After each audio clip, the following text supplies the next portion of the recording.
y hoy sabemos que la responsabilidad del niño es explorar su entorno y expresar. Cuando un niño no se está expresando, que no se siente bien, podemos hoy en día abrazarlo y decir, es verdad, no te sientes bien, sin miedo, ¿no? Diciendo, vale, es verdad, te sientes así. Eso no le va a hacer más blando, al revés, le va a hacer más duro, porque si ya sabe cómo es la emoción que está viviendo, ya va a poder ir cogiendo herramientas desde el inicio. Y es un poco el trabajo que estamos haciendo muchos adultos, ¿no?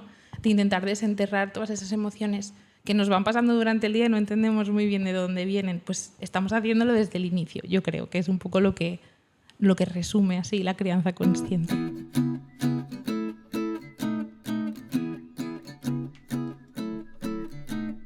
Bienvenidos al Paciente Consciente. Esta vez os traigo a Mar Pacheco. Es maestra de educación infantil y pedagoga.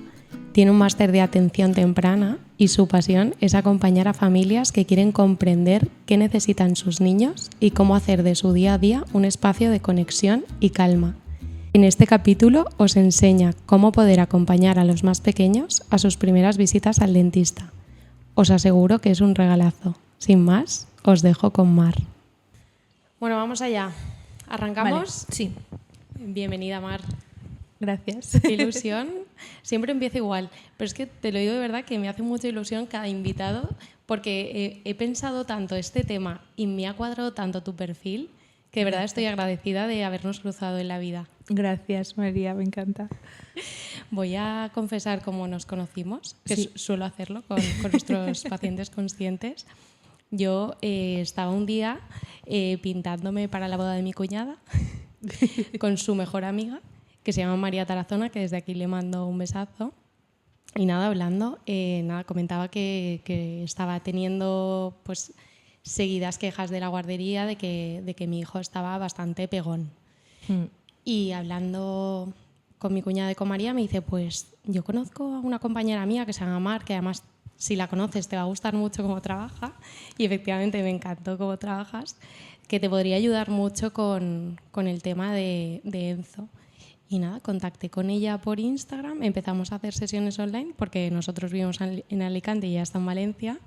Y hasta hoy, Mar, yo creo que empezamos en diciembre del año pasado. Sí, yo creo que sí, llevamos unos meses. Yo estoy encantada con el trabajo que estamos haciendo. Qué guay, la verdad es que sí, no sabía lo del baño. Sí. Que estabais ahí. Fue así. Sí, es que yo estudié con María, magisterio y luego pedagogía y sí, la verdad que ella es un amor y siempre me recomienda dónde va, pero la verdad es que ha sido genial el trabajo juntas y es algo como muy común y yo acompaño a muchas familias que están pasando por ese momento, ¿no? De es que pega, es que recibo quejas y al final hay mucho detrás y en cuando empiezas ahí a desenterrar ves que se mueven cosas y es un poco el camino que habéis llevado vosotros así personalmente, ¿no? Qué bien, pues vamos a desenterrar hoy que tenemos mucho que contar. Sí. Pero antes me gustaría un poco para que los pacientes conscientes te conozcan, ¿cuál ha sido tu trayectoria? Porque yo os voy a confesar que tiene una newsletter en la que se aprende muchísimo, tiene unos mini talks que son como unos mini podcasts y bueno, en sus sesiones de acompañamiento, como ya os he dicho, el trabajo es extraordinario. Esa pasión que le pones, ¿de dónde viene? ¿Dónde te viene esa vena de emprender y querer acompañar a estas familias? Pues realmente yo empecé estudiando magisterio porque me apetecía mucho cambiar las cosas. Yo no había tenido como muy buena experiencia como alumna en el cole y luego dije voy a ver cómo puedo ir cambiando. Y un día justo con María estábamos ahí y nos dijeron, ¿os queréis apuntar a pedagogía? Es la primera generación y vamos a abrir una carrera nueva. Y dijimos, venga, nos apuntamos. Y así empezamos pedagogía y cuando acabamos yo me fui a vivir al extranjero. Me fui a vivir a Inglaterra, a Cambridge y luego a Londres y allí estuve trabajando en escuelas infantiles y en escuelas de educación especial y es verdad que siempre acababa igual y era con los padres fuera al acabar el cole, la escuela cerrada y hablando con ellos, intentando acompañarles para profundizar un poco más, tanto con peques con alguna necesidad específica o pluridiscapacidad un poco más compleja o con peques de la escuela infantil. Y siempre acababa igual y yo decía, jolín, es que el cambio está aquí. Entonces decidí después de eso irme a trabajar a Londres a una escuela especial para probar un poquito más por ese camino y entonces me apunté a un máster en la Universidad de Barcelona, que el primer año lo hice desde Londres y para trabajar como especialista de la atención temprana, que es algo pues un poco más cercano, que al final se adecuaba un poco a este trabajo de tú a tú con las familias. Y justo ahí pues me pilló la pandemia y entonces estuve dándole vueltas y dije, realmente lo quiero hacer muy mío, lo quiero hacer muy a mi manera, así que voy a emprender. Y me vine a Valencia porque aquí creía que tenía un poco más de soporte para poder hacerlo y me sentía más cómoda, así que nos volvimos a Valencia desde Barcelona y desde entonces, bueno, llevamos 2 años ya, llevo 2 años y medio acompañando a familias, así que ha sido un poco así, la verdad. Qué bonito el camino. Y las haces tanto online como presencial, ¿no? El 95% de la gente viene online. O sea, tengo familias de Chile que están viviendo en Estocolmo, por todas partes del mundo. Además, las hago también en inglés porque al final con toda la experiencia, no son muchas, pero alguna que otra familia sí que tengo así bilingüe. Y es verdad que eso, la mayoría de familias son online, pero también tengo aquí mi estudio en el centro de Valencia y alguna familia viene por aquí, como vosotros que vinisteis, ¿no? Un día a verme, pero sí. Sí, nosotros prácticamente hemos hecho todo el trabajo vía online, pero trajimos un día aquí al pequeño para que jugara con Mar y viera cómo se comportaba fuera de su entorno habitual y la verdad es que fue una experiencia muy, muy chula. Sí, sí, aprendimos mucho, la verdad. Sí. Pues bueno, vamos allá, vamos a empezar por un plato fuerte, que es cómo ha ido evolucionando la educación. Yo ya lo comenté en el episodio con el doctor Buitrago, en el que un poco hablábamos que veníamos de una educación desde nuestros abuelos como más impositiva y la tendencia ahora es a una educación o psicología en positivo, ¿no? ¿Qué diferencias o qué crees que nos está beneficiando como sociedad de este tipo de cambio de educación? Yo lo primero es que creo que ahora, en el mundo que vivimos, tenemos el privilegio de la información y de poder pararnos a leerla, porque es verdad que, aunque hubiera información 50 años atrás, las familias iban a tal ritmo, tenían una situación que no les permitía pararse. Además, el entorno no acompañaba, ¿no? Todos más o menos lo hacíamos igual, lo hacían igual y fueras donde fueras, te recomendaban las mismas cosas o los mismos consejos. Es verdad que hoy en día estamos yendo a la autorreflexión, sobre todo hacia el pasado, ¿no? Cómo lo han hecho con nosotros, cómo lo hemos hecho nosotros o cómo hemos vivido nuestra infancia y queremos cambiar cosas. Es verdad que muy a menudo no sabemos cómo y yo creo que ahí está el punto de la nueva forma de criar y es intentar encontrar información la máxima posible, ¿no? Para poder gestionar, pero el punto en concreto que yo creo que tenemos todos en común es el de gestionar las emociones de nuestros niños profundizando en ellas, ¿no? Y no evitando. Y yo creo que hasta ahora hemos tendido a evitar un poco cómo se sentían los niños y pasar un poco por encima, ¿no? De una manera un poco más autoritaria y hoy en día estamos intentando profundizar en ellas. Así que es verdad que yo veo la educación tradicional, así a grandes rasgos, ¿no? La más antigua, como si fuera, no sé, un flexo de luz y el adulto es la luz y el niño está en el centro, entonces el adulto como que le enfoca, le da todo al niño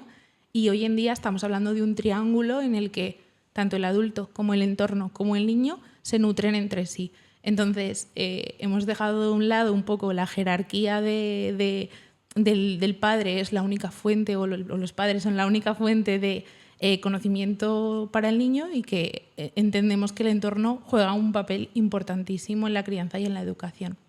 Podríamos ahora un poco profundizar, porque es verdad que en lo que es la crianza consciente, porque es verdad que se tiende a decir que es que sois unos hippies ahora con estas, son unas moderneces esto que hacéis hoy en día. Se escucha a veces por parte de los abuelos y es como que no entienden que queramos hacerlo de manera diferente. ¿En qué se basa una crianza consciente, Mar? ¿Cuáles son los pilares fundamentales? Claro, a mí no me gusta mucho como poner etiquetas, pero es verdad que yo hablo de crianza consciente porque sé que las familias están alineadas con esto pero para mí la crianza que intentamos hacer, que a mí me gusta decir crianza sin ruido, crianza al final un poco intencional, ¿no? Es una crianza que está basada en entender y tratar de escuchar y de mirar a las emociones de los niños sin miedo.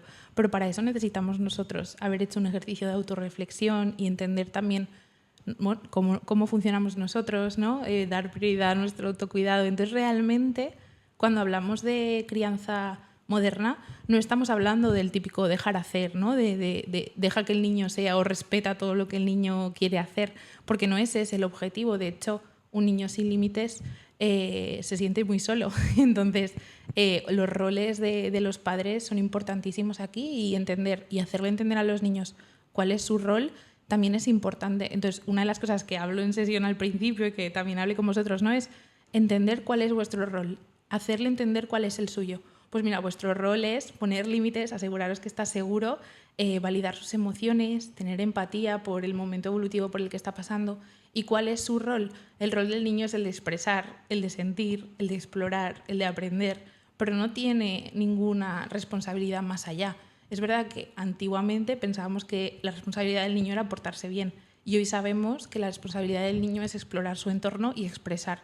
Cuando un niño no se está expresando, que no se siente bien, podemos hoy en día abrazarlo y decir, es verdad, no te sientes bien, sin miedo, ¿no? Diciendo, vale, es verdad, te sientes así. Eso no le va a hacer más blando, al revés, le va a hacer más duro, porque si ya sabe cómo es la emoción que está viviendo, ya va a poder ir cogiendo herramientas desde el inicio. Y es un poco el trabajo que estamos haciendo muchos adultos, ¿no? De intentar desenterrar todas esas emociones que nos van pasando durante el día y no entendemos muy bien de dónde vienen. Pues estamos haciéndolo desde el inicio. Yo creo que es un poco lo que resume así la crianza consciente. Al final es ponerle nombre. Yo voy a poner un ejemplo claro, que cariño, no llores o no llores que te pones feo. Ese es un comentario que a día de hoy sigo escuchando a alguna abuela. El otro día mi hijo se puso a llorar por la calle y en la puerta de consumo una mujer diciéndole, pero si te pones muy feo cuando lloras. Bueno, en cuanto pasó la mujer le dije, cariño, tú no le hagas caso a la mujer. Tú llora, que tú estás guapísimo. Claro, y es importante, al final es como el llorar significa mal y el no llorar es que lo estoy haciendo bien, cuando realmente ya sabemos que esto no funciona, ¿no? Y las tasas de cosas horribles que están pasándonos a los adultos en gran parte empiezan ahí. De hecho, yo cuando emprendí en el Colegio de Pedagogos me dijeron el trabajo dentro de 20 años será este, ¿no? El de la pedagogía, el de ya nos vamos a ir dando cuenta de que los niños realmente es el foco de la salud mental de la población en general, empieza aquí. Entonces es un poco lo que yo creo que vamos a lo que vamos, ¿no? Entonces sí que es verdad que la etiqueta de crianza consciente a veces nos hace flacos favores porque pues vemos información cortita que va saliéndonos por redes o vemos ejemplos en la calle, ¿no? Que nos hacen pensar, jolín, yo no quiero esto, pero realmente si profundizamos podemos tener una crianza consciente, conteniendo a nuestros niños, sabiendo cuál es nuestro rol, poniendo límites, asegurándonos que están felices y de hecho es lo que necesitan. Necesitan que nosotros seamos como esa figura al final de contención y de validación, que es lo que necesita un niño para poder cumplir su rol, que es explorar, sentir, expresar y jugar. A mí una de las cosas que más me gusta en cuanto a las herramientas que nos das es entender el momento evolutivo, porque eso me parece clave. O sea, al final es esta rabieta la está teniendo por esto. O sea, a mí me encantó cuando nos explicaste lo del piso de arriba y el piso de abajo, que si quieres mencionarlo o más adelante. El piso, o sea, yo siempre hablo que la mayoría de veces pensamos que un niño está teniendo una rabieta porque quiere, ¿no? Pero realmente los peques, sobre todo en esas edades, hasta los 3 años, 2 y medio, están viviendo las cosas como si la emoción fuera la única cosa que pasa. Y esto es porque tiene al final una explicación neurológica bastante importante, pero muy simplificado. Por eso yo cojo a las familias las teorías grandes y se las simplifico. Hablo del piso de abajo y del piso de arriba del cerebro. Entonces el piso de abajo es donde entran las emociones y es una habitación desastrosa que no tiene ni un mueble, que no tiene nada a lo que acogerse, y ahí es donde entran las emociones de nuestros niños. Entonces, en el piso de arriba hay una biblioteca llena de aprendizajes anteriores y nuestra tarea es únicamente acompañarles a subir y a esa biblioteca que cojan ese aprendizaje. O sea, un niño que se cae y se hace daño y se pone a llorar, no es nuestra tarea que deje de llorar, nuestra tarea es decirle, acompañarle, ¿no? A que en ese momento no empiece a entrar en ese bucle de y ahora me duele esto y ahora me duele lo otro porque estoy aquí dentro, ni entrar con él en esa habitación. Es decirle, hay que salir de aquí, entiendo que te duela, es normal que te duela, te acabas de hacer daño, pero estamos conmigo, ¿no? Estamos juntos, vamos a intentar limpiarte la herida y ver a ver qué tal. En la educación tradicional, antiguamente diríamos eso, no llores que estás, ¿no? Que no ha pasado nada, pero si no es nada, pero fíjate, intentaríamos entretener en esa emoción porque no sabemos muy bien cómo gestionarla. En la educación de ahora, lo que estamos intentando, que aún no está bien, no está totalmente conseguido, pero lo que estamos intentando muchas de nosotras es intentar decirle y dejar de tener miedo de decirles a los niños, Oye, sí, claro que te ha dolido, es normal que te duela, pero ¿qué vamos a hacer ahora? Vamos a pensar qué podemos hacer para sentirte bien. Y cuando ya son suficientemente mayores, son ellos los que de repente te traen la solución. Es verdad, ya me he caído, me he hecho daño, vamos a grabarlo ya por una tirita, ¿no? Pero un poco ese es el objetivo final, yo creo, de todo esto. Bueno, Mar, tú que ya tienes un largo recorrido y como has mencionado antes, has estado en diferentes ámbitos, desde un público hasta un privado e incluso has estado en otro país. ¿Cuál crees que es el denominador común en los problemas de crianza? Yo creo que justo por eso en sesión siempre intento explicar de más muchas veces. Siento que el problema real es la desconexión de las necesidades reales de los niños desde muchos ámbitos, ¿no? Desde el ámbito de se ha hecho así tradicionalmente y yo he salido fenomenal y voy a seguir haciéndolo así, o desde la simple desconexión porque no lo conoces, ¿no? Entonces, entender qué es lo que necesitan nuestros niños para mí es importantísimo y es verdad que hay muchísimos ámbitos donde no se les entiende y hay muy pocos lugares donde sí son de verdad entendidos, ¿no? Entender que un pequeño que está en una etapa evolutiva complicada realmente está gastando una cantidad de energía durante el día enorme simplemente en estar adaptado a sociedad, ¿no? Como se dice, normalizado se llama, es importante porque entonces, ¿qué le vamos a pedir a un peque que realmente gasta la mayor parte del día en entender a su entorno y en ajustarse a cómo su entorno quiere que se porte, ¿no? Que se comporte? Entonces, yo creo que la desconexión de las necesidades reales de los niños es el denominador común en general de los problemas de la crianza, porque en cuanto empezamos a entenderles, ya dejamos de intentar que estén mejor y empezamos a intentar ir a las causas, ¿no? Igual que vosotros seguro que en vuestra profesión al final el objetivo real no es ir al síntoma, es ir a la causa y es un poco lo que está pasando, ¿no? Yo creo que con la crianza vemos muchísimos vídeos de haz esta actividad, entretenlos de esta forma, propone esta otra cosa, cuando tengan una rabieta abrázalos de esta manera. Y a mí no me gusta nada que esos mensajes al final se extiendan, pero no porque no estén bien esos mensajes, sino porque nos alejan de nuestra intención o de ir profundamente a esas necesidades de cada niño en concreto. O sea, no hay dos situaciones en las que yo haya dado dos consejos iguales, seguro que igual vosotros en vuestra profesión, y es importante entender cuáles son las necesidades de cada niño, en cada entorno, en cada momento evolutivo y poder dejar de tener miedo a ir evolucionando con ellos. O sea que para mí es un poco el problema, ¿no? Al final. Puede ser también que esté vinculado el ritmo de vida que llevamos, el estrés que acumulamos los padres también a lo largo del día y la mala gestión por nuestra parte que muchas veces acaban pagando el pato en casa a los niños. Yo creo que realmente estamos viviendo a toda velocidad y pensamos que nuestros niños y niñas tienen que ir a la misma velocidad. Pero a menudo lo que nos están mandando no son señales de que quieren ir más rápido, son señales de que están sobrepasados y necesitan calmarse. Entonces, lo que yo veo son muchas veces familias que me dicen, Mar, es que es la hora de dormir y me dice a la calle, al parque, quiero más, quiero jugar, quiero hablar, quiero saltar, no quiero comer, quiero más baño, quiero más juego. Y pensamos, ostras, tenemos que compensar. Pero realmente todo eso son señales de desregulación que nos están diciendo que nuestros niños necesitan descansar. Entonces, muchas veces, como vamos tan rápido, intentamos, yo creo, que ir al mismo ritmo y muchas de las señales que nos mandan nuestros niños parece que son activantes, pero realmente nos están pidiendo calma, nos están pidiendo conexión, nos están pidiendo que les rellenemos, como a mí me gusta, rellenarles de mamá, rellenarles de papá, intentar calmarles, ¿no? Que al final es la forma rápida a esa regulación de la que me gusta hablar, que es un poco intentar entender cómo está el equilibrio. Yo siempre lo comparo, y a vosotros os lo he contado alguna vez, como con nuestra cuenta del banco, ¿no? Es como si tú tienes muchos gastos y tienes pocos ingresos, pues tienes que controlar cuáles son los gastos. Y el día que de repente tú estás gastando de más porque tienes un montón de suscripciones que ni siquiera sabías que tenías, pues entonces tienes que ajustar los gastos en otro lado. Con nuestros niños en desarrollo, en los primeros años, está pasando eso. Están gastando por encima de sus posibilidades todo el rato porque están intentando entender su entorno, intentando entender por qué de vez en cuando me dicen que me porte bien cuando yo no sé muy bien qué significa esa palabra. ¿Por qué de repente tengo que ajustarme a este comportamiento cuando no entiendo muy bien qué es lo que pasa? ¿O por qué me están hablando a toda velocidad y yo no puedo expresarme? Entonces, eso es carísimo para nuestros niños y realmente es como si estuvieran teniendo un gasto constante.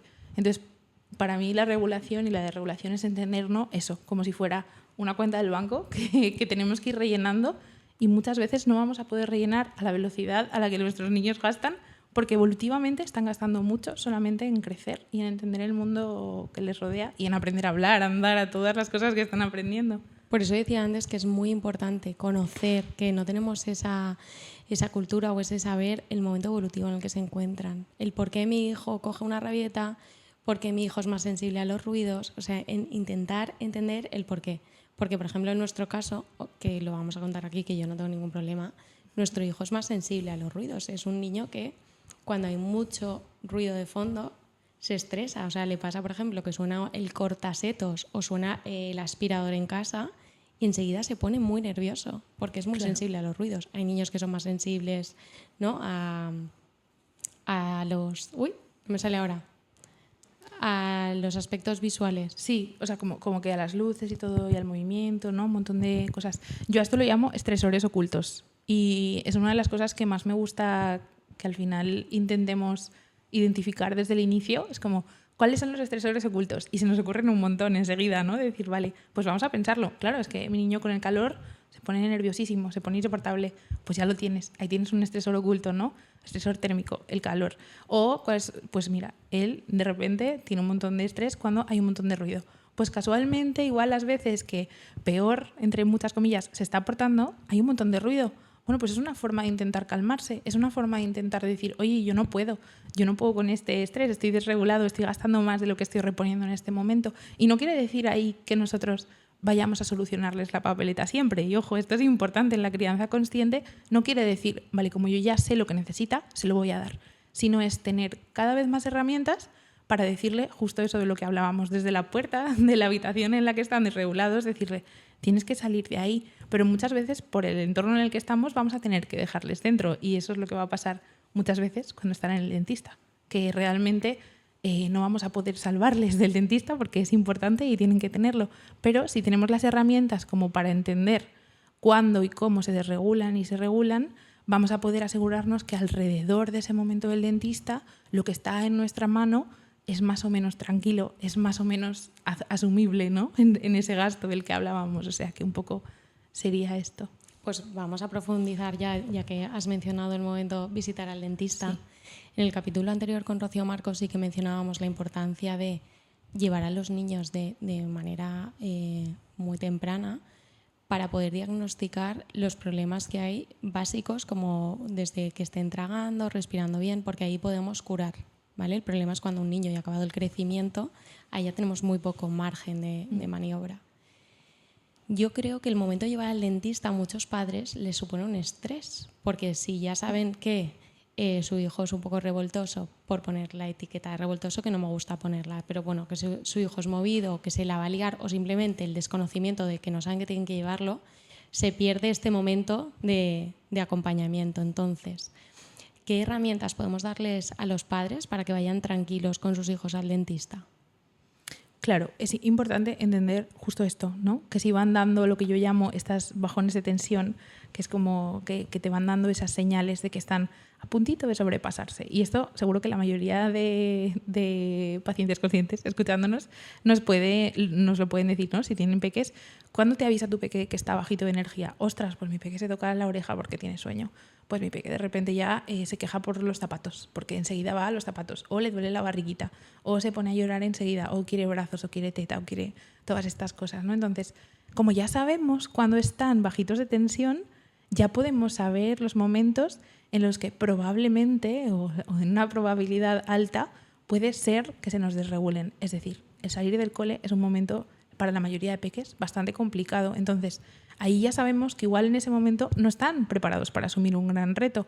Y si vamos a llevarles, por ejemplo, al dentista en este caso, en el momento en el que ya sabemos que salen medio desregulados, agotados, sin energía, sin tiempo para poder descansar, merendar, estar tranquilos en casa y reconectar un poco y descansar, ya sabemos que realmente ahí en el dentista van a tener que asumir un reto que no están preparados para asumir. Pues el primer consejo que les daría no es que vivamos en una utopía, que muchas veces es muy complicado hacerlo todo bien y gestionarlo todo bien, pero es simplemente ser conscientes de que ya les estamos llevando en un momento que va a ser muy probablemente complicado para ellos. Entonces, Ya sabiendo esto, ya estamos ganando una gran parte de la batalla, ¿no? Es decir, que yo esto alguna vez lo he hablado con vosotros, no es que el volcán no entre en erupción, es saber que va a entrar en erupción. Es decir, ya sabemos que aquí hay una probabilidad alta de que mi pequeña se desregule, de que, como tú decías, ¿no? Se ponga revoltoso, se ponga a subirse por las paredes, que no quiere que le toquemos la boca. Pues ahí ya sabemos que hay una gran probabilidad de que probablemente lo que intentemos hacer ese día no se acabe consiguiendo del todo. No sé vosotros cómo acabáis gestionando todo esto, ¿no? Pero ajustar las expectativas para mí es importantísimo, porque es verdad que a veces vemos peques muy pequeñitos que se comportan como adultos, pero nos olvidamos que la mayoría de cosas las aprenden por imitación y que este despliegue de aprendizajes que dices, ostras, es que es súper mayor, es que se porta fenomenal, es que parece súper mayor, no tiene por qué significar una gran destreza en todos los ámbitos, sino que simplemente ha estado muy expuesto a conversaciones de adultos, ha estado muy expuesto a moverse entre ambientes así, y de repente vemos un peque que parece muy mayor, pero que es que realmente tiene 3 años y no sabe gestionar, ¿no? Entonces, como decía la doctora Rocios al final, ¿es importante llevarle pronto? Sí. ¿Es importante entender que los niños a esas edades tienen una poquita capacidad de gestionar grandes retos? También. Entonces ahí hay que ver un poquito qué herramientas podemos darles, ¿no? Por lo tanto, el primer consejo sería conocer la regulación de tu hijo, y si sabes que se regula a partir de cierta hora, o que cierta hora es donde va a estar más nervioso, más estresado o más cansado, porque los niños se cansan, Sí. pues sería no coger cita en ese tramo o en esa franja horaria. Claro. Que esto suele pasar mucho, que es que a mí me va bien a las 7 de la tarde, porque ya volvemos a lo mismo. Vivimos un estilo de vida estresado, y a las 7 de la tarde es a la hora, por malabares, entre que recoja al niño de la extraescolar y antes de llegar a casa de cenar, voy que le hagan un empaste. Entonces, este sería el primer mensaje que nos gustaría lanzar, pues conocer en qué momento se va a desregular y a esa hora no llevarlo al dentista, ya que va a suponer una situación ya de estrés de por sí, porque es una situación nueva, intentar evitar esas horas. Claro. Luego, otra cosa que me gustaría comentar es que a veces los padres quieren inmediatez en el tratamiento, o sea, quieren llevarlo por primera vez al dentista y que le soluciones las 3 caries que tienes. Los odontopediatras, yo no soy odontopediatra, yo soy especialista en encías y hago ortodoncia, pero los odontopediatras que son los que tienen todos los recursos y saben perfectamente el manejo conductual de nuestros pequeños, primero hacen una entrevista para conocer tanto al pequeño como a los padres, y en esa entrevista lo que hacen es recabar información de cómo es ese niño. Pues este niño, como comentábamos antes, se estresa con los ruidos, pues se porta bastante bien con desconocidos, y ahí empezamos a recabar información de cómo se puede comportar para luego tener un poco de pautas a la hora de tratarlo. Claro, yo creo que aquí yo siempre digo lo mismo, ¿no? Y es enamórate del plan B, y es realmente pensar como adulto que conoces profundamente a tu niño en esa entrevista o antes de llevarle, qué esperamos de ellos, ¿no? Podemos comunicárselo, podemos decirle, oye, yo espero de ti, hoy va a pasar esto, vamos a ir al dentista, va a mirarte la boca, si hay algún empaste que ponerte, lo va a poner. Entonces, podemos decirle qué es lo que esperamos de ellos y en ese momento cuáles son las expectativas en general, a grandes rasgos, sin entrar en detalles porque eso es tarea del odontopediatra, ¿no? Pero realmente, a grandes rasgos, pensar cuál es el plan A y cuál es el plan B. Oye, si en este momento de repente vemos que tú estás demasiado nervioso, mamá no tiene ningún problema en pedir una cita para la semana que viene. Esto tenemos que hacerlo porque es por tu salud, pero el plan B puede ser ese. O el plan B puede ser, oye, puede pasar al siguiente paciente y nosotros esperamos un poquito en la sala. No sé, ¿no? Se me ocurren cosas, pero no tienen por qué ser. Pero realmente el momento en el que le damos a nuestros niños la opción, y sobre todo a mí me gusta mucho hablar de prerregular, ¿no? Que es invertir un poquito de tiempo en ponernos a su nivel y contarle las cosas como si fuera la primera vez que las viven, aunque hayan ido más veces al dentista, y darles ese margen de error y asumir que eso va a pasar. Es decir, siempre pongo este ejemplo y seguro que te lo he contado alguna vez, pero es como si entramos alguna vez a una sala de arte, ¿no? Vamos a pintar un cuadro, vamos a una clase de arte por primera vez. Yo no he cogido un pincel en mi vida, pero de repente me dicen, oye Mar, aquí estamos, están pintando la Gioconda todos. ¿vale? Tú, aquí está tu cuadro y bueno, esperamos que la puedas pintar también, ¿no? Y yo, claro, me quedo ahí como, pero por favor, ¿por qué? ¿Qué hago aquí? ¿Cuál es el plan? Y yo, ¿qué hago? Pues aviso al de al lado, por favor, píntamela tú porque es que yo no puedo, ayúdame, no puedo, me muero, ¿no? ¿Cuál sería la diferencia si al entrar me dice, mira, es la primera vez y ya lo sé, que es la primera vez que vienes aquí, coge el pincel? Si consigues encontrar una pintura y hacer 4 garabatos, habrá sido un día exitoso para ti. Entonces yo me voy de allí feliz y muy probablemente vuelva, porque sé que se espera de mí algo que yo estoy preparada para dar. Entonces es un poquito lo que intentamos hacer en todos los ámbitos y por supuesto en el odontopediatra, que además está muy asociado al dolor, que hay manipulación al final física que es desagradable para el niño, probablemente, no tiene por qué serlo, pero es verdad que hablaba el doctor, ¿no? Buitrago un poco del dolor y yo creo que es importante esto, ¿no? Entender que sí, que hay dolor y es importante que nuestros niños sepan que el plan A está, que el plan B también y cuáles son las expectativas nuestras frente a ellos, porque también hay muchísima presión, que los niños nos conocen mejor que nadie y saben muy bien que si tú estás bajo un montón de presión, a que se porten bien, a que todo vaya bien, a que hoy consigan hacer el empaste, a que salgamos de aquí y te hayan puesto la pegatina de campeón, todas esas cosas, nuestros niños ya lo saben siquiera antes de empezar. Entonces, claro. Es que es un trabajazo y cambia mucho esta situación a la situación que comentábamos antes de necesito que le hagas el empaste y que se lo hagas ya y pórtate bien y cállate cuando los padres a veces se sobrepasan dentro de la clínica. Claro. Entonces es muy importante este trabajo que comenta Mar de hacerle entender al niño qué esperamos de él y sobre todo llevarlo prerregulado. Y ya que estamos hablando de prerregular, ¿qué consideras para las clínicas dentales que prerregulan la sala de espera?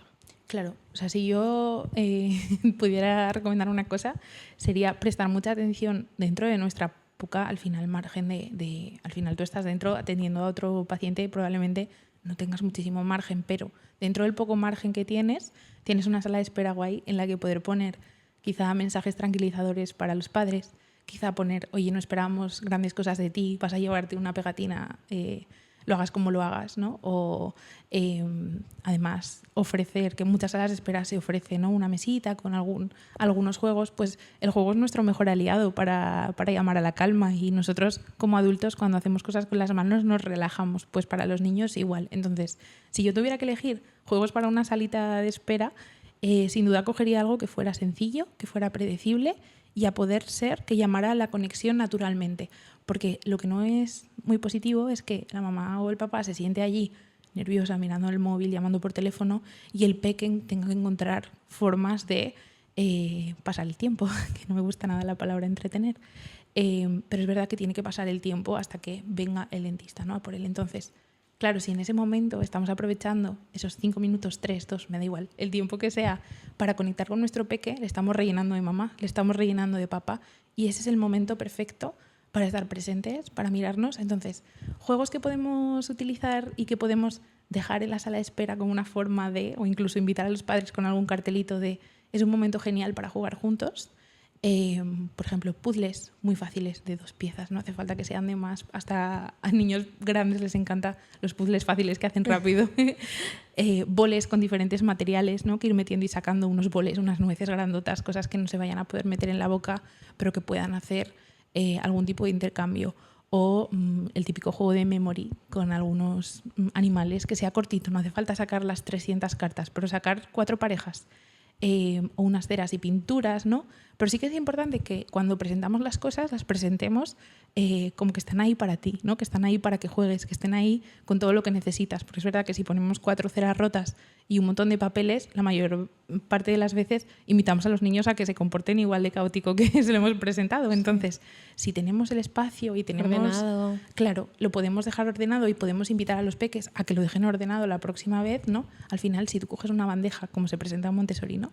Una bandeja, un bol con unas ceras, con un trapito y con un poco de unos papeles, es muy probable que la madre, antes de irse, anime al peque a que lo dejemos exactamente igual que nos lo hemos dejado y ya no tiene por qué ser el trabajo de nadie, es el trabajo probablemente de quien lo usa. Entonces, esta es la mejor forma de prerregular, de animar a conectar a los peques y además de no estar concentradísimos en el dolor que puede ser que vayan a pasar, ¿no? Que al final vayan relajándose. Es como nosotras que igual tenemos un mal día por la mañana y nos vamos al trabajo y si nos encanta nuestro trabajo, si no, no, igual no, pero ¿Es así? si nos encanta el trabajo, que justo es así, cuando ha acabado el día ni te has acordado que la mañana ha sido caótica y horrible, porque te has concentrado en algo que te gusta. Y esto es lo que buscamos con el juego, que nuestros peques se concentren, que les guste lo que hacen, que puedan estar calmados, que se regulen al final, ¿no? Jugando con las manos. Entonces, el juego realmente da lo mismo y es llamar a la creatividad nuestra de decir, ¿qué puede ser que veo que no llama a la actividad? Porque no es un momento de activarse,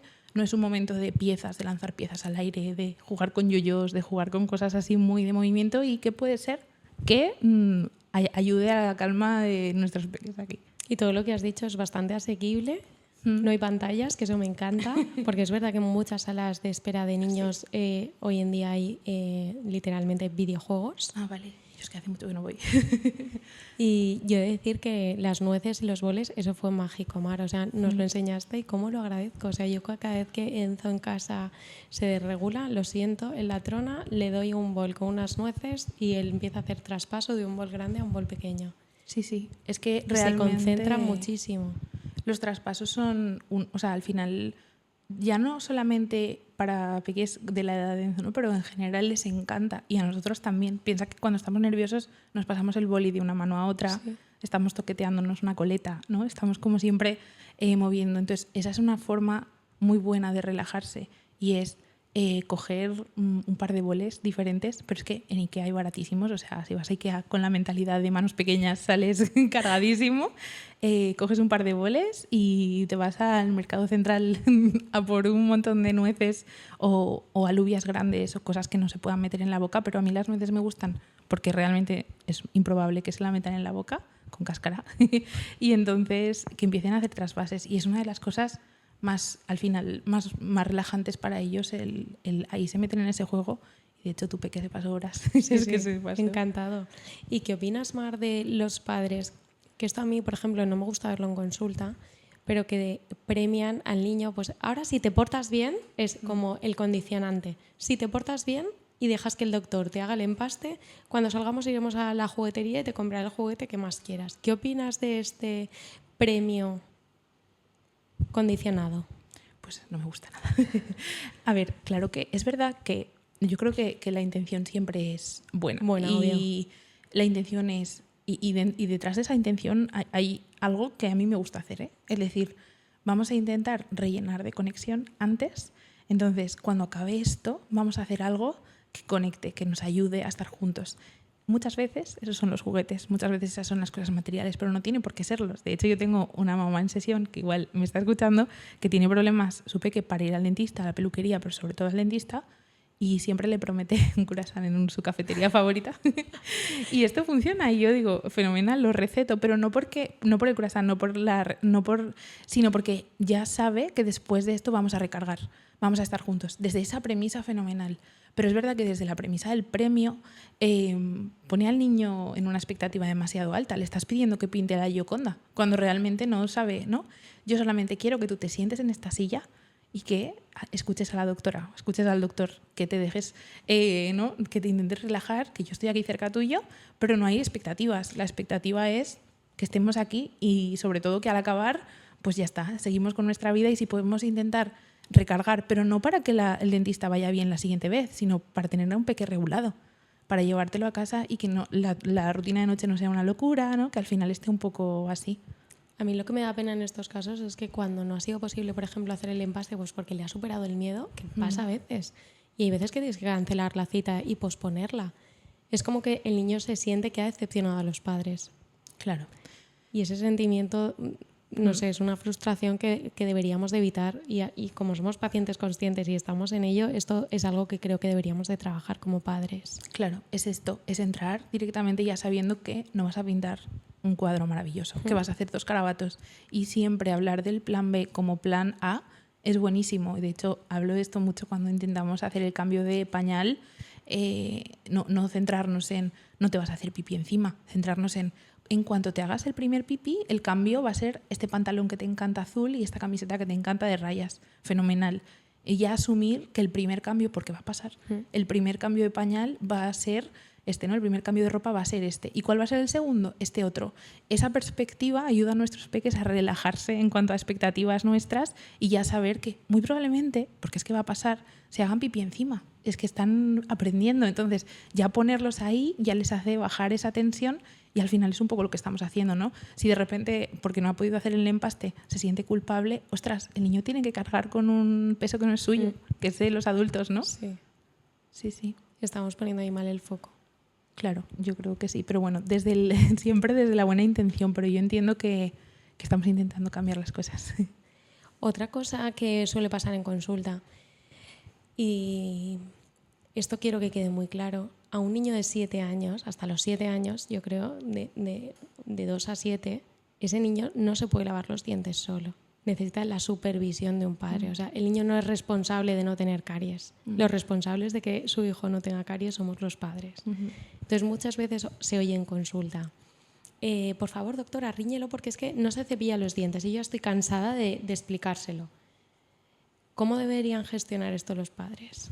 Claro, es que estamos en lo mismo. ¿Cuál es el rol del adulto? ¿Cuál es el rol del niño?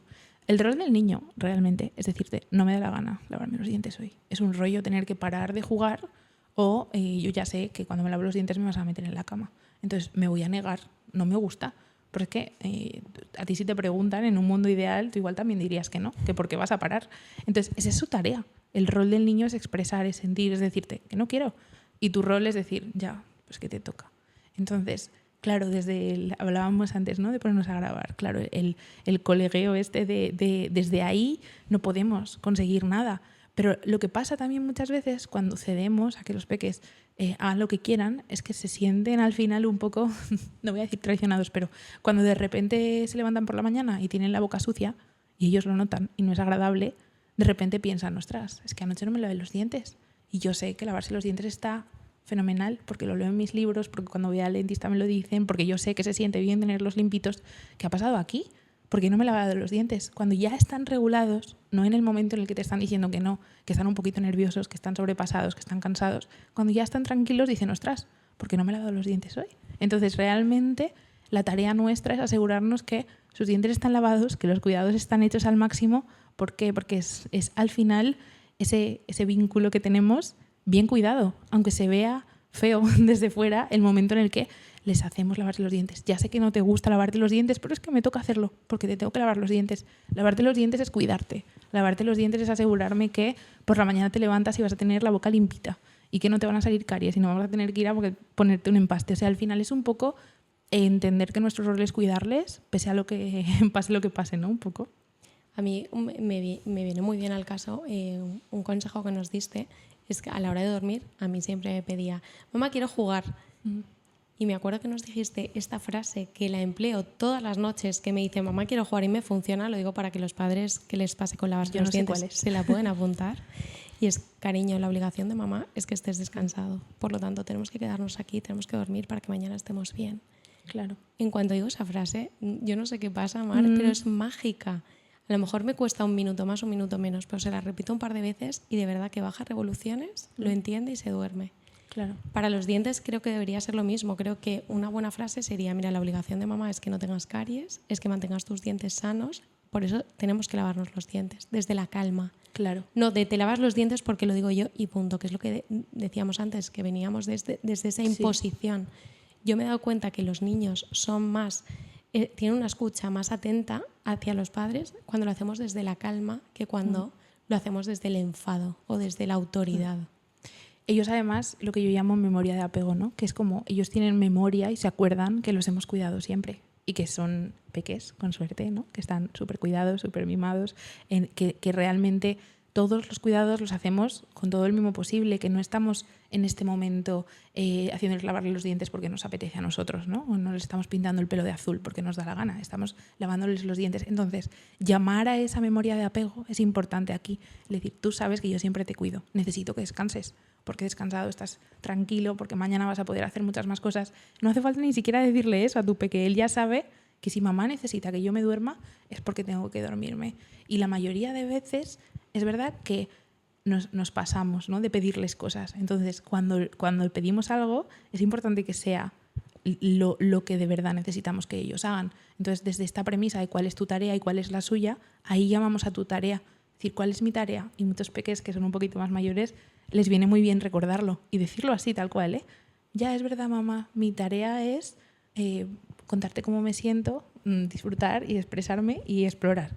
¿Y cuál es tu tarea? Pues tu tarea como mamá ahora mismo es cuidarme. Y cuidarme es lavarme los dientes, es ponerme a dormir, es decirme que hay que cenar o lavarse las manos antes de cenar. Entonces, un poco yo creo que está ahí en ese, al final desde la calma, los niños lo entienden. ¿Pero por qué? Porque ellos tienen la memoria y el recuerdo de que les hemos cuidado siempre. ¿Por qué no va a ser igual aquí, no? Pero es verdad que muchas veces evitamos esa pelea y lo que acabamos consiguiendo es un peque que se da cuenta que no les hemos, ¿no? Pasa mucho con las manos, no se lavan las manos, ya, pero es que luego de repente se están comiendo el brócoli con las manos sucias y ellos lo saben.